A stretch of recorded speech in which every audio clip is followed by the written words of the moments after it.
Okay, this is going to be a tibial nerve floss, which means that it's not a stretch. So the rules anytime we do a nerve floss is we're going to keep the intensity to a 3 out of 10. So don't try to go past a 5 out of 10 or do anything crazy, because all we're trying to get the nerve to do is slide and glide. Now, there are a few steps and it's a little bit tricky, so you're just going to walk through this and you're going to do about 10 to 15 pulses, or you're going to be unlocking your knee. So you want to do this on both sides, or if you only have one side hurting, do it on the affected side. I'm going to be demonstrating with the left leg in this example. So we're going to sit on a bench or box or chair. I'm going to kick out my leg, and I would definitely have something nice under the heel. Okay, so what we're going to do is we're going to pull up the toes. So I'm going to extend. So first, pull up the toes. Second is I'm going to pull up my ankle, which is dorsiflexion. Third is I'm going to do what's called eversion, which means I'm going to swing my toes out.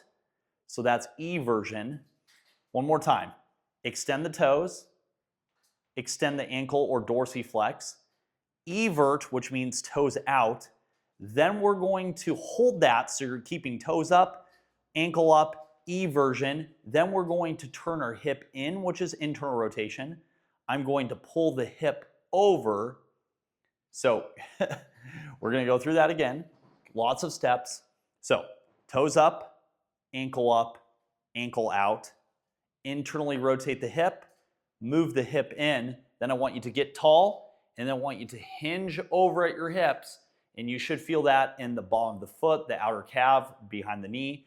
And then we're going to lightly unlock and then lock our knee while holding that position. We're going to unlock and lock the knee at that 3 out of 10 intensity, 10 to 15 times. That is going to be our tibial nerve floss. I'll show it on the right side. Okay? So here, toes extended, ankle dorsiflexed, evert the foot out, internally rotate the hip, bring the hip in, get tall, hinge over until you feel that in the outside calf and hamstring. Maintain that position of the foot. So don't lose the toes, don't lose the ankle, and keep rotating the hip in, hinge over, and then we're going to unlock and lock the knee at that 3 out of 10 intensity, 10 to 15 times. And that is your tibial nerve floss, and is going to be helpful when you are experiencing tight calves or a burning sensation in the calves and soleus.